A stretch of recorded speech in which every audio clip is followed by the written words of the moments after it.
వేగమిది ఆరారు కాలాల వర్ణాలతో నీరాజనం నీకు అందించనా ఏడేడు జన్మాల బంధాలతో ఈనాడు నీ ఏడు పండించనా మరి తయారయ్యే ఉన్న వయ్యారంగా సయ్యత్తు ఒళ్ళోకి వాలంగా చూసుకొచ్చానమ్మా చూడు ఉత్సాహంగా చిన్నారి వన్నెల్ని ఏలంగా ప్రతిక్షణం పరవశం కలగగా.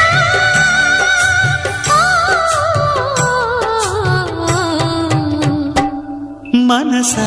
పలకవే మధుమాసపు కోయిలవై చెలిమే తెలుపవే చిగురాశల గీతికవై